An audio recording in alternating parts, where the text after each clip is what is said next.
Ilang linggo na lang at ating gugunitain ang mahal na araw kung saan ating inaalala ang kamatayan sa krus ng ating Panginoon para sa ating kasalanan at ang kanyang muling pagkabuhay sa mga patay.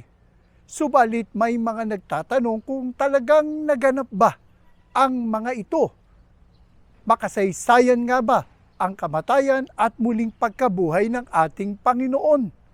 Sasagutin din natin ang isa sa katanungan ng ating tagapakinig kung ang ating bang mga minamahal na alagang hayop ay makikita natin sa langit. Yan ang ating tatalakayin sa Expositors Edition, where we preach the Word in all its simplicity, in all its practicality, in all its authority. Ako po si Pastor Eric Cortez.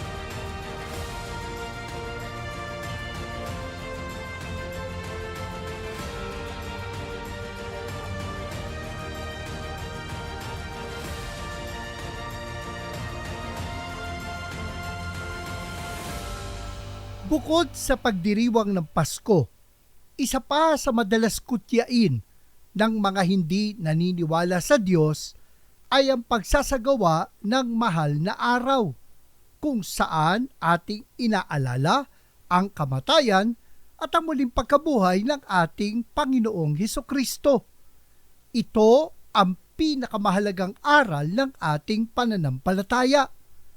Ayon sa 1 Corinthians chapter 15, verses 3 to 5, babasahin ko sa Magandang Balita Biblia, sapagkat ibinigay ko sa inyo bilang pinakamahalaga sa lahat ang tinanggap ko rin, na si Kristo'y namatay dahil sa ating mga kasalanan tulad ng sinasabi sa kasulatan.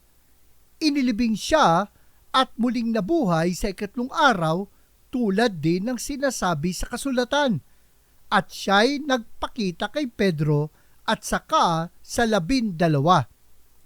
Subalit, kino-question nga ng mga kritiko ang historicity ng pagkakapako ng Panginoon sa krus. Hindi sila naniniwala na talagang naganap ito sa kasaysayan. Kung hindi talaga nangyari ang crucifixion, lalabas na hindi mapagkakatiwalaan ang ating ipinapahayag na mabuting balita. Lalabas pa na nakabata ito sa kasinungalingan. Dagdag pa nila, kung talagang kapantay siya ng Diyos, bakit siya pumayag na maipako sa krus? Hindi ba mas madali sa kanya nakidlatan na lamang ang kanyang mga kaaway? Matatandaan na nang aarestuhin na nga ang Panginoon, nanlaban si Pedro. Subalit, ganito ang sinabi ng Panginoon sa Matthew chapter 26, verses 53 to 54. Hindi mo ba alam na kung hihingi ako ng tulong sa aking Ama, ay papadalhan agad niya ako ng higit sa 12 batalyon ng mga anghel? Ngunit, paano matutupad ang mga kasulatan na nagsasabing ito'y dapat mangyari? Mas madali nga na tumawag siya sa Diyos Ama upang siya ay saklolohan. Subalit, tandaan natin na parito ang Panginoon upang sumunod sa kalooban ng Diyos. Ayon sa Mark chapter 10, verse 45, sapagkat ang anak ng tao ay naparito hindi upang paglingkuran, kundi upang maglingkod at upang mag-alay ng kanyang buhay para sa ikatutubos ng marami. Ayon kay Apostol Pablo, hindi katanggap-tanggap sa mga Hudyo ang pagkamatay sa krus ng Panginoong Hesus. Ayon sa 1 Corinthians chapter 1, verse 18, ang mensahe tungkol sa pagkamatay ni Kristo sa krus ay kahangalan para sa taong napapahamak, ngunit ito'y kapangyarihan ng Diyos para sa ating mga naliligtas. Ayon pa sa verses 22 to 23, ang mga Hudyo'y humihingi ng himala bilang katunayan. Karunungan naman ang hinahanap ng mga Grego. Ngunit ang ipinapangaral namin ay si Kristo na ipinako sa krus, na para sa mga Hudyo ay isang katitisuran at para sa mga Hintil ay isang kahangalan. Kaya para sa New Testament scholar na si Bart Ehrman, ito pa nga ang patunay na totoo ngang nangyari ang crucifixion. Nakalulungkot lang na tinalikuran na ni Ehrman ang pagiging mananampalataya. Siya po ay isang agnostic. Subalit, sa kabila nito, hindi niya maitanggi ang katotohanan na ang Panginoong Hesus ay totoong napako sa krus. Ayon kay Ehrman, sa kanyang aklat na Did Jesus Exist?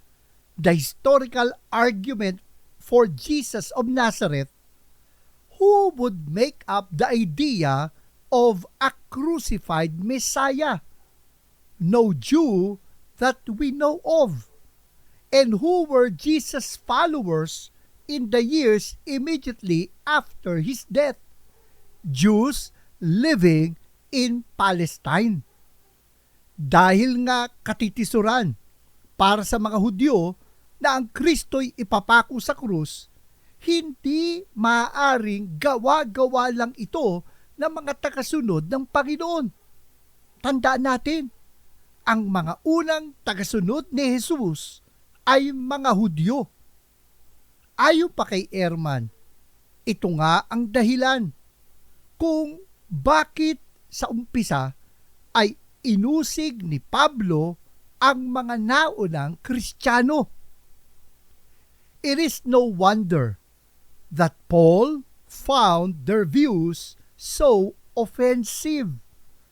They were claiming that Jesus was God's anointed one, the one who stood under God's special favor, the great and powerful ruler over all Israel. Jesus, the man who was executed for sedition against the state. He's the one blessed of God, his powerful solution to the plight of the chosen people. A crucified criminal? That is worse than being crazy. It's an offense against God. Blasphemous. Or so thought Paul. Sa mga Hudyong katulad ni Pablo, kalapastanganan na ang Kristo ay magiging isang ipinakong kriminal. Yun ang akala ni Pablo. And so, he persecuted this tiny sect of Jews and tried to destroy them. It is hard to understand today just how offensive the idea of a crucified Messiah would have been to most first-century Jews.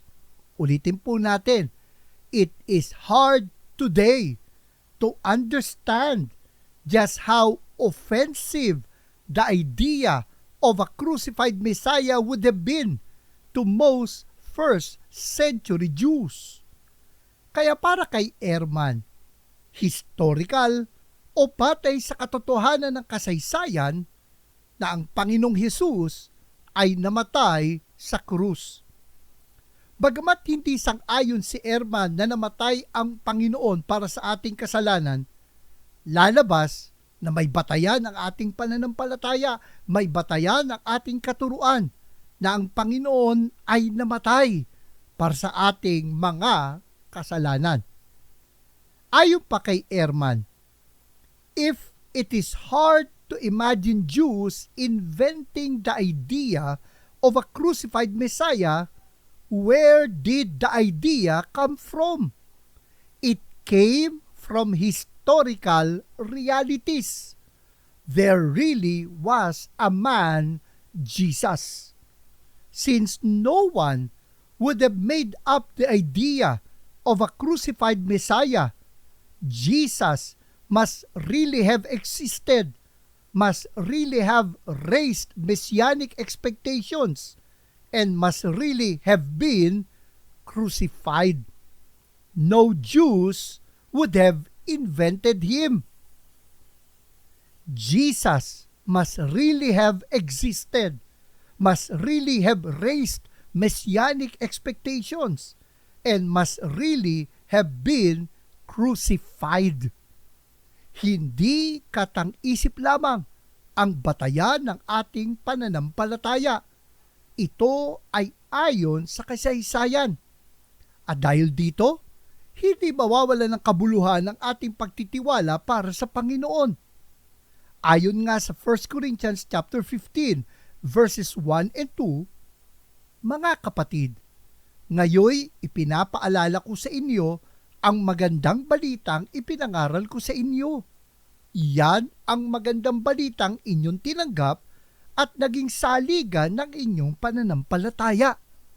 Naliligtas kayo sa pamamagitan nito kung matatag ninyong pinangahawakan ang salitang ipinangaral ko sa inyo, maliban na lamang kung walang kabuluhan ang inyong pagsampalataya.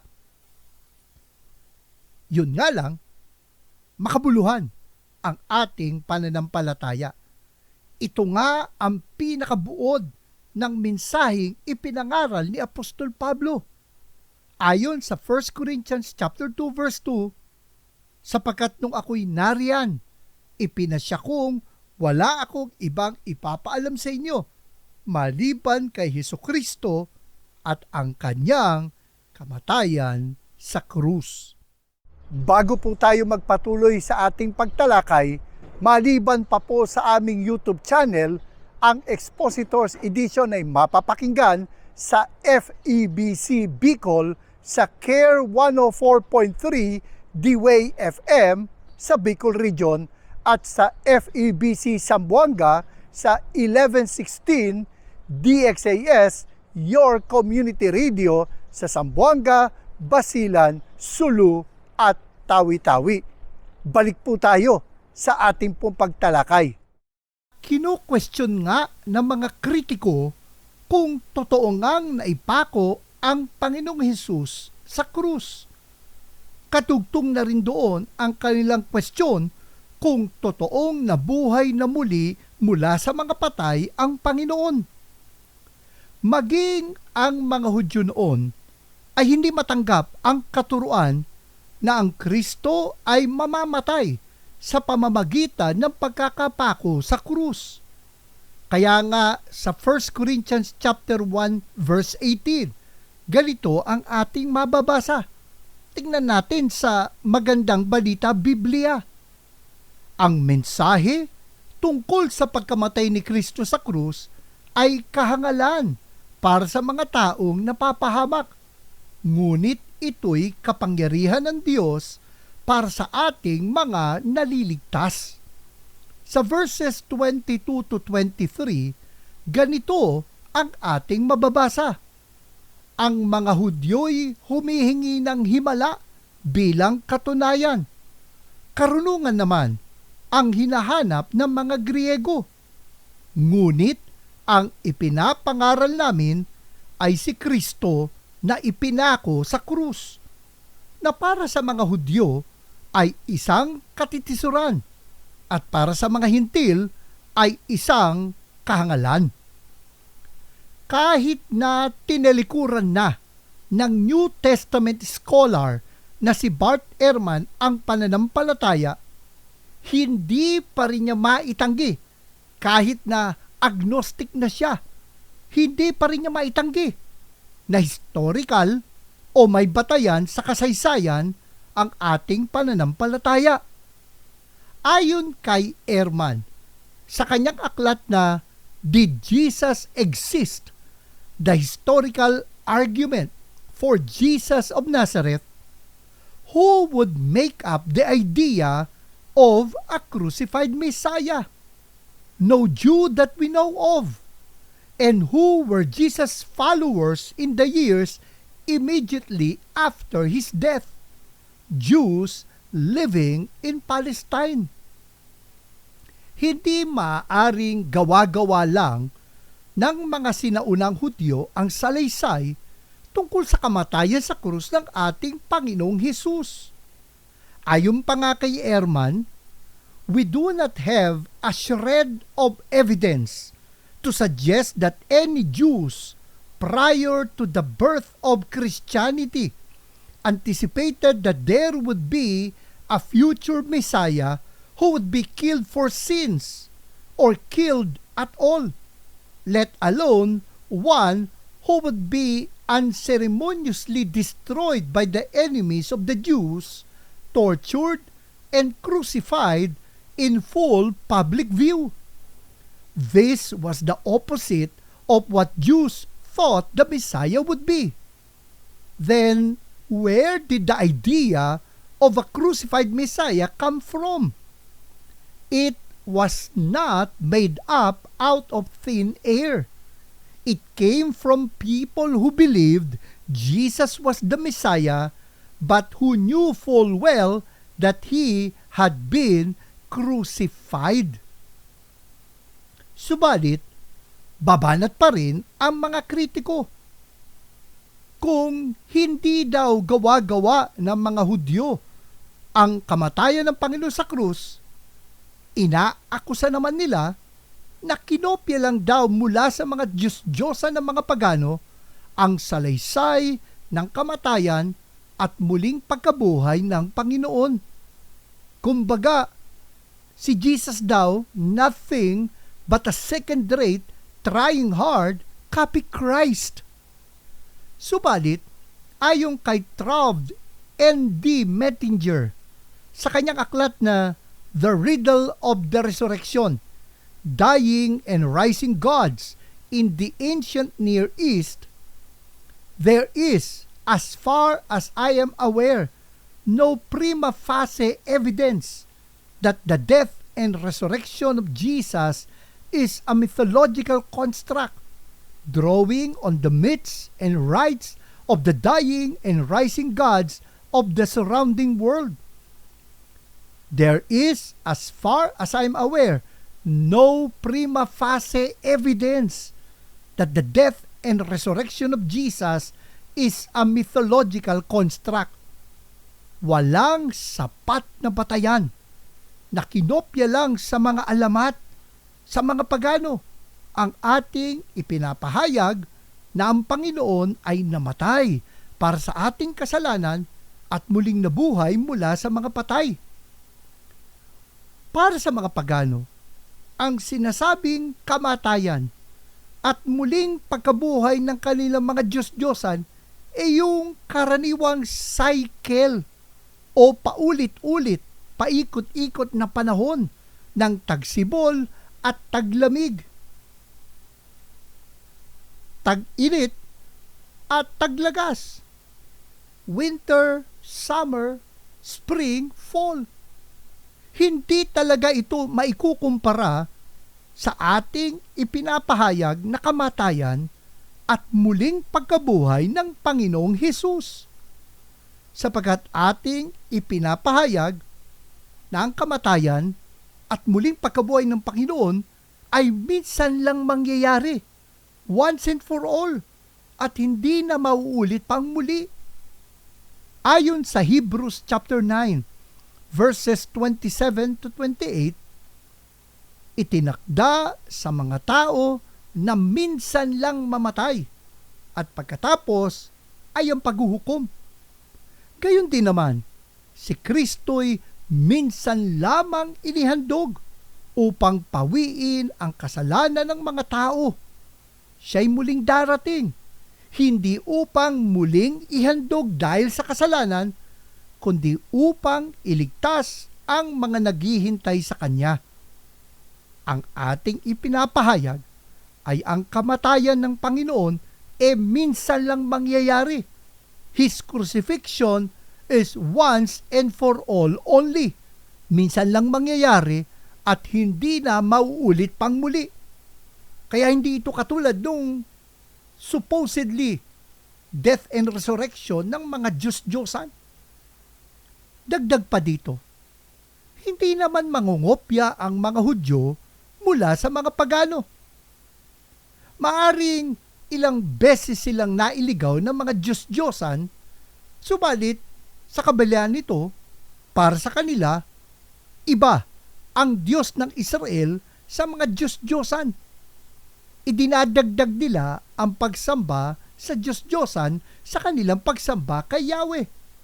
Totoo na pinagsasabay nila ang pagsamba kay Yahweh at sa mga Diyos-Diyosan, subalit hindi nila pinaghahalo ang pagsamba kay Yahweh at sa mga Diyos-Diyosan. Hindi nila inilalapat kay Yahweh ang kanilang mga paniniwala sa mga Diyos-Diyosan at gayon din, hindi nila inilalapat ang mga paniniwala sa mga Diyos-Diyosan sa kanilang pagsamba kay Yahweh. Hiwalay pa rin para sa mga Hudyo ang pagsamba sa Diyos ng Israel at sa mga Diyos-Diyosan ng mga pagano, kahit na may pagkakataon na sila po ay nagko-compromise. Kaya, hindi ko kopya sa mga pagano ang mga sinaunang Hudyo at maging ang mga unang Kristiyano.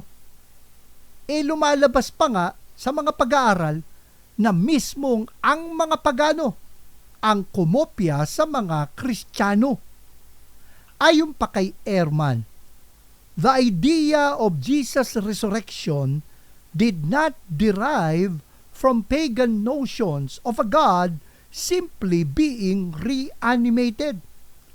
It derived from Jewish notions of resurrection as an eschatological event in which God would reassess His control over this world. Jesus had conquered the evil power of death, and soon His victory would become visible in the resurrection of all the faithful. Magkaiba ang pananaw ng mga pagano pagdating sa muling pagkabuhay kumpara sa pananaw ng mga Hudyo at ng mga Kristiyano. Kaya ayon sa 2 Peter chapter 1 verses 16 to 17, ang ipinahayag namin sa inyo tungkol sa kapangyarihan at muling pagparito ng ating Panginoong Jesucristo ay hindi namin ibinatay sa mga alamat na kathalamang ng tao. Hindi namin ibinatay sa mga alamat na kathalamang ng tao. Nasaksihan ng aming mga mata ang kanyang kadakilaan nang tanggapin niya mula sa Ama ang karangalan at kaluwalhatian. Ito'y nangyari nang marinig namin ng tinig mula sa dakilang kaluwalhatian ng langit na nagsabing, "Ito ang minamahal kong anak na lubos kong kinalulugdan." Hindi po batay sa alamat na kathalang ng tao ang ating pananampalataya. Batay po sa katotohanan ang ating pananampalataya.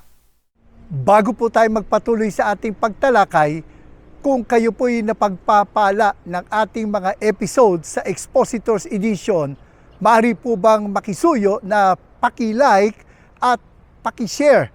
At upang wala po kayong ma-miss na anumang episode ng Expositors Edition, just click the subscribe button and hit the notification bell para po kayo'y ma-alert kapag may bago po tayong episode.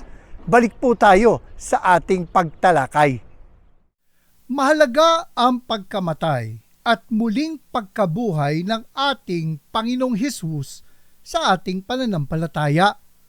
Ayon nga sa 1 Corinthians chapter 15 verses 3 to 5, babasahin ko sa Magandang Balita Biblia, sapagkat ibinigay ko sa inyo bilang pinakamahalaga sa lahat ang tinanggap ko rin, na si Kristo'y namatay dahil sa ating mga kasalanan tulad ng sinasabi sa kasulatan, inilibing siya at muling nabuhay sa ikatlong araw tulad din ng sinasabi sa kasulatan, at siya'y nagpakita kay Pedro at saka sa 12.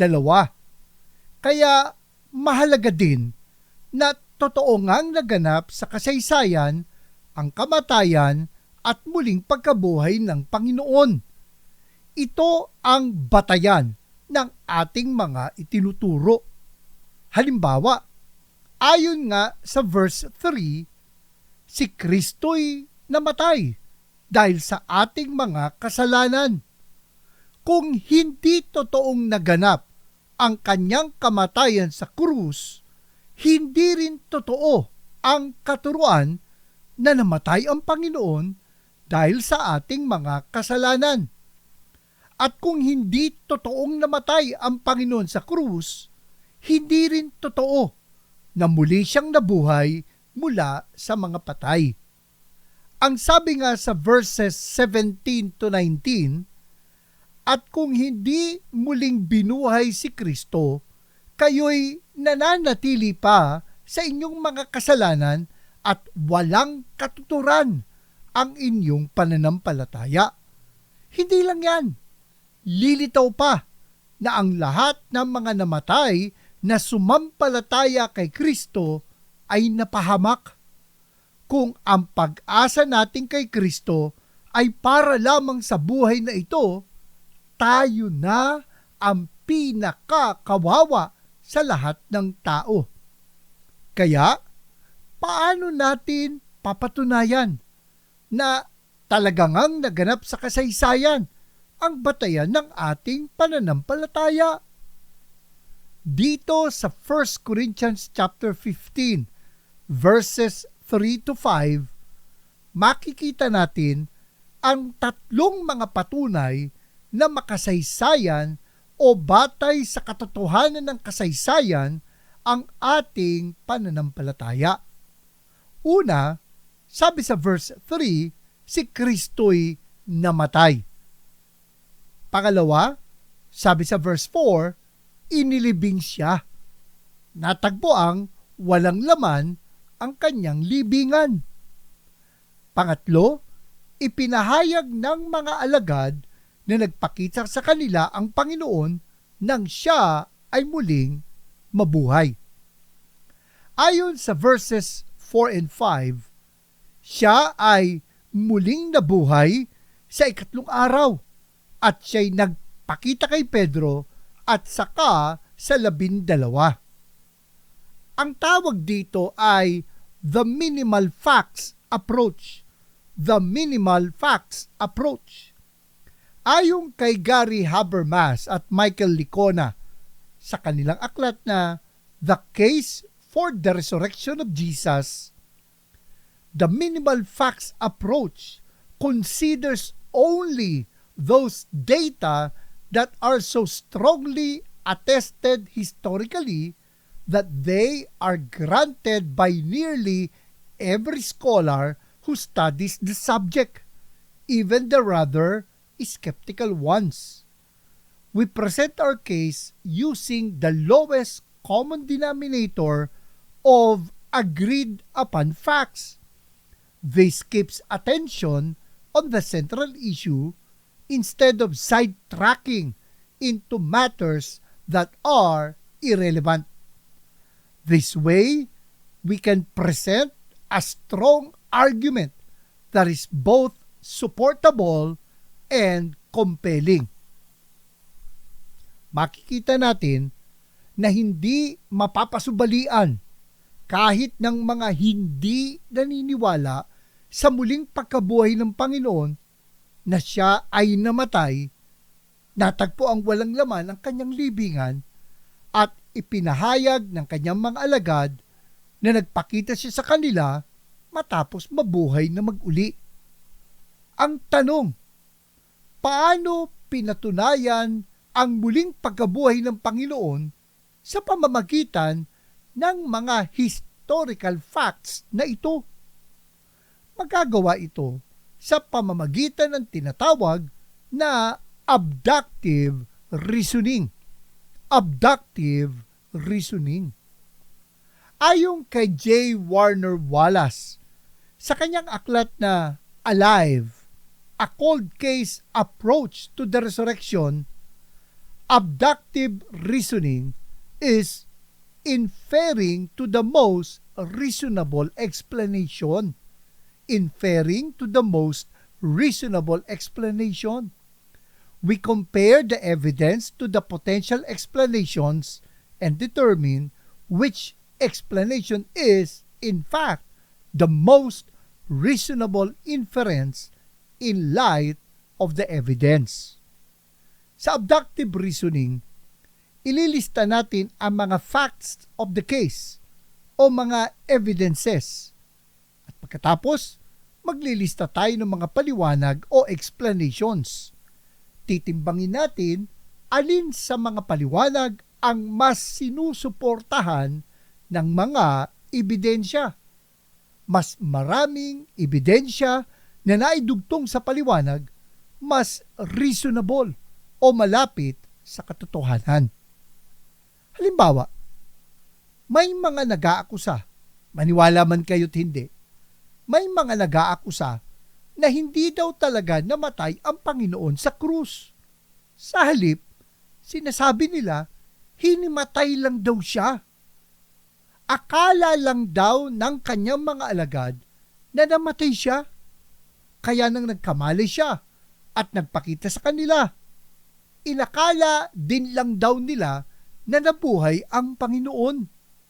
Kumbaga, it was not a resurrection. It was a resuscitation. Subalit, taliwas ito sa ebidensya. Mismong ang mga sundalo na nagpako sa Panginoon ang tumiyak na siya ay patay na bago pa ibinaba mula sa krus. Para mabilis na mamatay ang taong nakapako sa krus, binabali ng makakawal ang paa ng nakapako. Ayon sa John chapter 19 verses 32 to 34, pumunta nga roon ang mga kawal at binali ang mga binti ng dalawang ipinakong kasama ni Jesus. Ngunit pagdating nila kay Jesus at makitang patay na siya, hindi na nila binali ang kanyang mga binti. Subalit, sinaksak ng isang kawal ang tagiliran ni Jesus sa pamamagitan ng sibat at agad lumabas doon ang dugo at tubig. Dahil mga professional executioner ang mga nagpako sa Panginoon, alam nila kung patay na siya talaga o hindi pa. Alam nila kung hinimatay lang ito o kung ito ay talagang namatay. Subalit para matiyak na patay na talaga siya, sinibat ng kawal ang tagiliran ni Jesus. Pansinin na ang lumabas ay hindi lang dugo, kundi dugo at tubig. Ayon kay Wallace, the blood and water that were described as flowing from his body were probably due to the rupturing of the sac that surrounds the heart, called the pericardium. This would produce the water, and if the right side of the heart was pierced, blood would likewise flow. Dito pa nga makikita na patay na talaga ang Panginoon bago pa siya sinibat sa tagiliran, sapagkat naghiwalay na ang dugo at ang tubig. Tumigil na ang pagtibok ng kanyang puso. Patay na siya noon. At kung hindi pa siya patay, tiyak na ikamamatay niya ang pagsaksak sa kanyang tagiliran. Kaya, hindi siya hinimatay lang. Siya ay namatay talaga sa krus. It was really a resurrection. It was not merely a resuscitation. At kung talagang hinimatay lang siya, mamamatay din siya sa malaot madali. Bakit nang kumalat ang pangangaral ng mga sinaunang Kristiyano na siya ay nabuhay na maguli? Walang naipakita ang kanilang mga kaaway na bangkay. Kaya, himala talaga ang kanyang muling pagkabuhay mula sa mga patay. Ang Panginoon na namatay sa krus ay talagang nagpakita sa mga alagad na buhay. Kamakailan ay dumalo ang inyong lingkod sa Inside Out Conference sa GCF New Valley na pinapastoran ni Dr. Erwin Amador. May mga nakapanayam tayong mga taga-subaybay ng Expositors Edition. Pakinggan po natin ang kanilang mga patotoo. Yes na yes. Lagi po akong nanonood. Pag minsan, yung kayo ni Pastor Erwin. Ayan, lagi po akong nakikinig at na pagpapala ako, nabe-bless ako in a way na mas naiintindihan ko yung halimbawa yung sa salvation noon. Mas lalo kong naiintindihan sa pamamagitan ng pagpapaliwanag nyo. I'm inviting everyone, lalo na yung mga ka-churchmate ko, GCF Santa Rosa, or mga kaibigan ko, kapamilya ko, lalo na yung mga anak ko, manood kayo lagi ng Expositors Edition. Mas marami po, lumawak yung pananaw ko at mga detalye tungkol sa pagko-compare nung Calvinism tsaka non-Calvinism.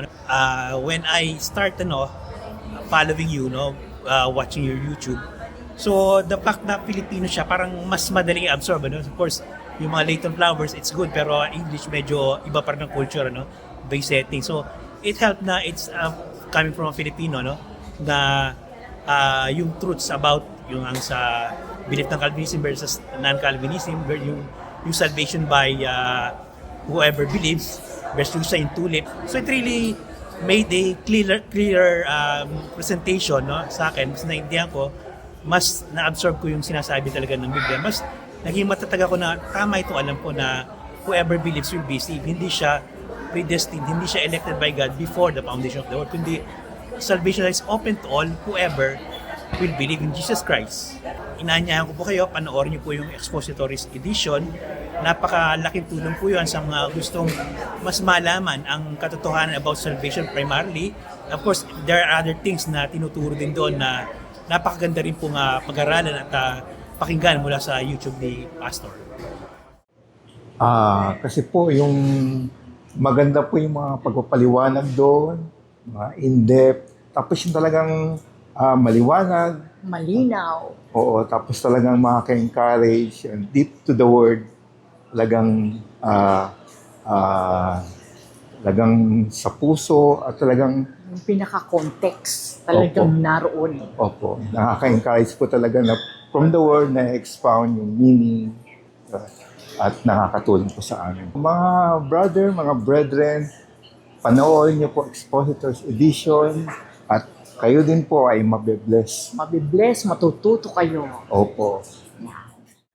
Sagutin naman natin ang katanungan ng ating tagapakinig bago tayo magpatuloy sa ating pagtalakay tungkol sa muling pagkabuhay ng ating Panginoon. Ang kanyang tanong, Pastor, ask ko lang po, yung mga pets po ba makakasama natin sa eternity? Do pets go to heaven? Salamat po sa inyong katanungan. Ako po ay isang dog lover.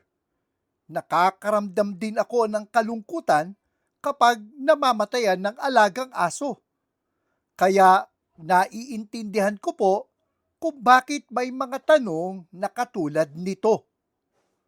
Wala po tayong makikita na direktang sinabi sa Biblia na makikita natin sa langit ang ating mga namatay na alagang hayop. Ngunit may mababasa tayo na may mga hayop sa kaharian ng Panginoon o sa millennial kingdom of our Lord. Ayon sa Isaiah chapter 11 verses 6 to 8, babasahin ko sa Magandang Balita Biblia, maninirahan ang asong gubat sa piling ng kordero, mahihiga ang leopardo sa tabi ng batang kambing, magkasamang manginginain ang guya at ang batang leon, at ang mag-aalaga sa kanila'y isang batang paslit. Ang baka at ang oso'y magkasamang manginginain, ang mga anak nila'y mahihigang magkakatabi, Ang leon ay kakain ng damo tulad ng baka. Maglalaro ang sanggol sa tabi ng lungga ng ahas. Hindi mapapahamak ang batang munti kahit pa isuot nito ang kanyang kamay sa lungga ng ulupong. Ganito naman ang ating mababasa sa Isaiah chapter 65 verse 25. Dito'y magsasalong parang magkapatid ang asong gubat at tupa. Ang leon ay kakain ng damo tulad ng baka, at ang ahas naman na ang pagkain ay alabok, kahit tapakan mo'y hindi ka mangangamba. Magiging panatag at wala nang masama sa banal na bundok. Sa bundok ng Zion ay walang makakapinsala o anumang masama. Ayon sa Reformed theologian na si John Piper, now, you might take all that as symbolic pictures of peace, but it seems to me a very odd way of talking if you don't mean it literally. I think that is weird to say, no animals are going to be there, but let's use animals to illustrate human peace.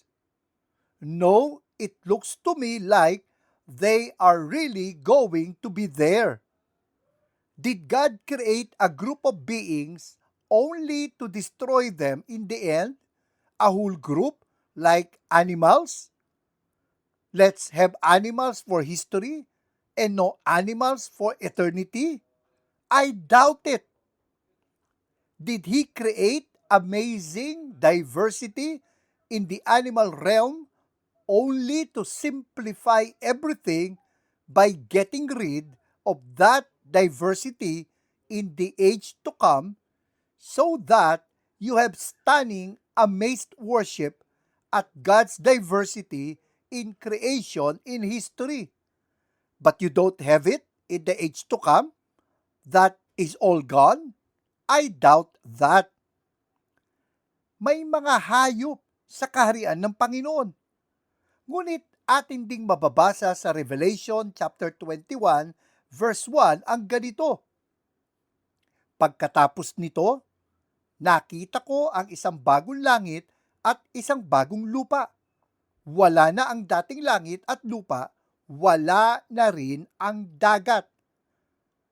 Wala na rin ang dagat. Kung tama ang ating pagkakaintindi sa talatang ito, wala na ang karagatan na naghahati sa mga bansa. E kung gayon, lalabas na wala na halimbawa ang mga isda, pawikan, dolphin at balyena. Kaya mukhang may mga andito ngayon sa daigdig na wala na sa bagong langit at lupa. May mananatili at may mawawala. Kaya hindi natin masasabi kung mabubuhay ba muli ang ating mga minamahal na mga alagang hayop. Subalit, ayon nga kay Piper, now, lastly, with regard to specific pets being raised from the dead, that would, I think, be pure speculation. Speculation. Haka-haka. The only biblical point that might cause you to think that would be that God intends you to be fully happy with Him. If the presence of that pet is essential for you to know and love God that way, I suspect He will be there. Naway, nakapagbigay linaw po ang ating kasagutan. Sa darating na Sabado, March 14, magsasagawa ng conference ang Grace for All Coalition kasama ang Free Grace Alliance na pinamagatang Salvation, Revisiting the Heart of God for All Sinners. Pakinggan po natin ang paanyaya ni Pastor Michael Carino ng Grace for All Coalition. Hi everyone, this is Pastor Mike of Grace for All Coalition. Oh, this Saturday na yung ating event ha. March 14, 1:30 to 6 p.m. at the Asian Theological Seminary. We have 3 guest speakers, si Roger Fankhausen, Jeremy Mickelson, and Samuel Newton. We'll talk about the issues in salvation. Difficult issues, but they are meaningful learnings as well. So let's learn together, let's grow together. Kita-kita tayo this Saturday. God bless you. Balik na tayo sa ating pagtalakay. Nakita natin na mapapatunayan natin na makasaysayan o talagang nangyari ang muling pagkabuhay ng Panginoong Hesus. Ito ay sa pamamagitan ng tinatawag na abductive reasoning. Abductive reasoning.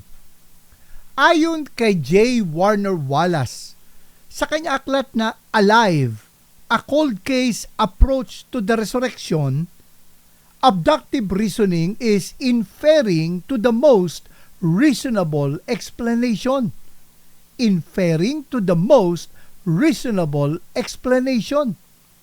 We compare the evidence to the potential explanations and determine which explanation is, in fact, the most reasonable inference in light of the evidence.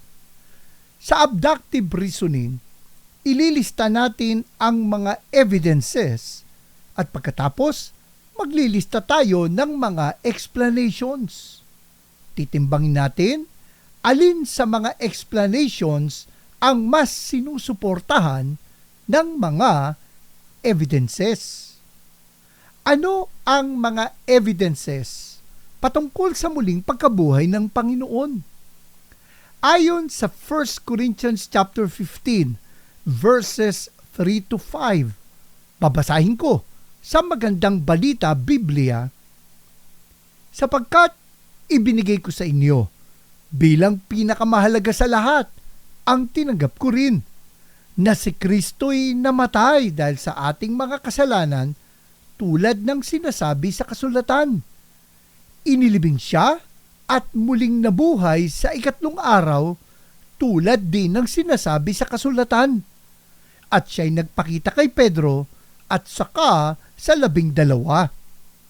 Dito sa 1 Corinthians chapter 15 verses 3 to 5, makikita natin ang tatlong mga patunay na makasaysayan o batay sa katotohanan ng kasaysayan na talagang nangyari ang ating pananampalataya. Una, ang Panginoon ay namatay sa krus. Pangalawa, natagpo ang walang laman ang kanyang libingan. Pangatlo, ipinahayag ng mga alagad na nagpakita sa kanila ang Panginoon nang siya ay muling mabuhay. Nakita natin na may mga nag-aakusa na ang Panginoon daw ay hinimatay lang at hindi talaga namatay. Na sinasabi nila, it was only a resuscitation. It was not really a resurrection. Subalit, nakita mismo ng mga kawal na nagpako sa kanya na patay na ang Panginoon nung siya ay nakabayubay pa lang sa krus. Ayon sa John 19:34, subalit sinaksak ng isang kawal ang tagiliran ni Jesus sa pamamagitan ng sibat at agad lumabas doon ang dugo at tubig. Makikita sa paglabas ng dugo at tubig na tumigil na sa pagtibok ang puso ng Panginoon. Naghiwalay na yung dugo at tubig. Sa madaling salita, patay na siya bago pa sinibat ang kanyang tagiliran.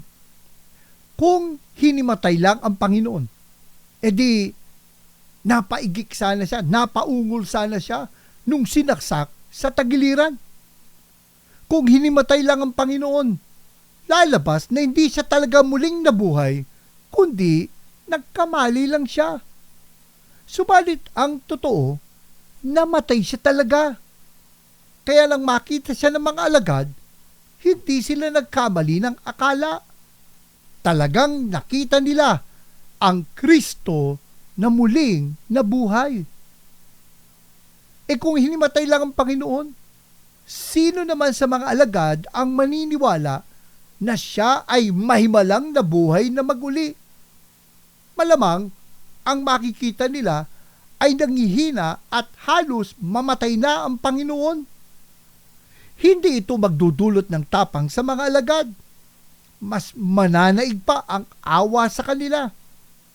Subalit, makikita natin sa kasulatan at sa kasaysayan na buong tapang na ipinangaral ng mga alagad ang mensahe ng muling pagkabuhay ng Panginoon.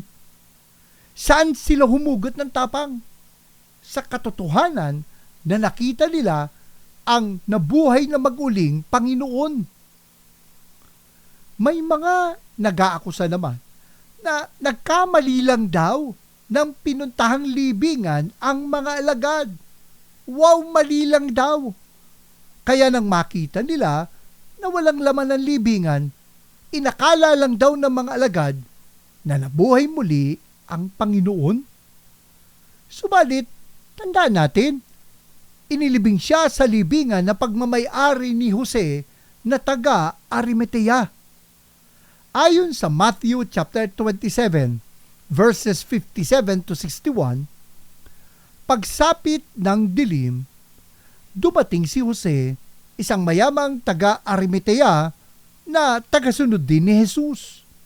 Hiningi niya kay Pilato ang bangkay ni Jesus. Kaya, iniutos ni Pilato na ibigay ito kay Jose. At nang makuha na ang bangkay, binalutan niya ito ng malinis na tela ng lino. Inilagay niya ito sa kanyang bagong libingan na ipinauka niya sa bato. At pagkatapos, iginulong niya sa pintuan ng isang malaking batong panakip at saka umalis. Naroon sina Maria Magdalena at ang isa pang Maria na nakaupo sa tapat ng libingan. Pansinin ninyo mga salitang, iniligay niya ang Panginoon, ang katawan ng Panginoon, sa kanyang bagong libingan na ipinauka niya sa bato. Pansinin din ninyo, naroon sina Maria Magdalena at isa pang Maria na nakaupo sa tapat ng libingan. Kung nagkamali lang ang mga alagad sa pinuntahan na libingan, madali lang naman na maituturo ni Jose ang talagang libingan ng Panginoon. Sa kanya yun Dagdag pa dito, nakita ng mga babaeng alagad kung saan inilibing ang Panginoon. Kung nagkamali lang ang mga alagad sa pinuntahan na libingan, madali lang na maituturo ng mga kababaihan ang totoong libingan ng Panginoon.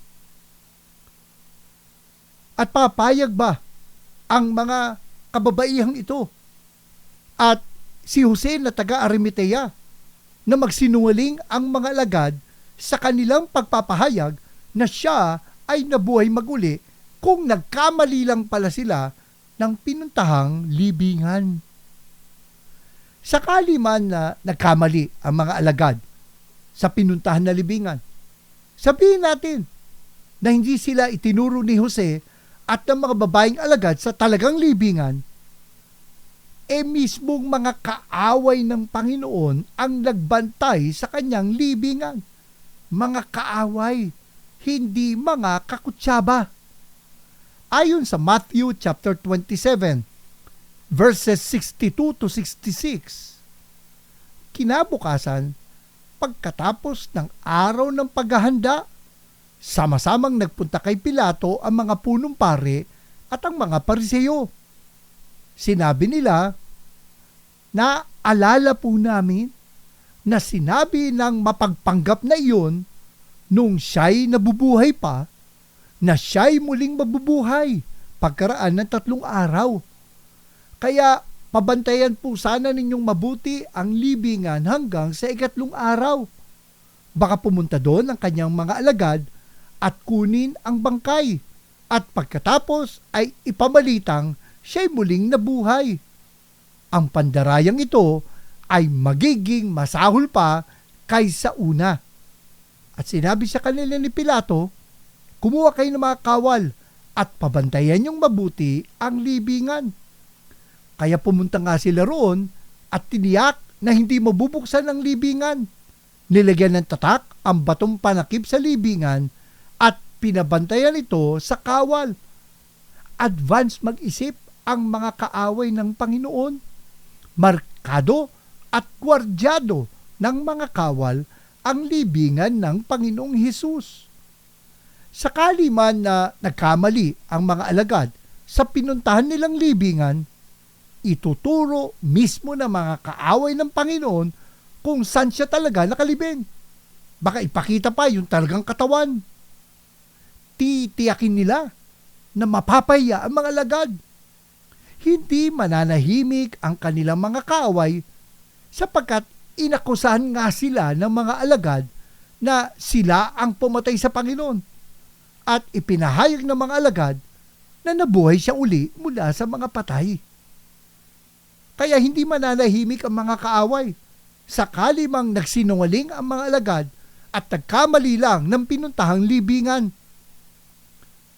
Makikita dito na tanging ang himala ng muling pagkabuhay ng Panginoon ang makapagpapaliwanag sa mga ebidensya na ang Panginoon ay namatay sa krus, natagpo ang walang laman ang kanyang libingan at ipinayag ng mga alagad na nagpakita sa kanila ang Panginoon nang siya ay muling mabuhay. Marami pong salamat sa inyong pagsubaybay sa isa na namang mayamang talakayan dito sa Expositors Edition, where we preach the Word in all its simplicity, in all its practicality, in all its authority.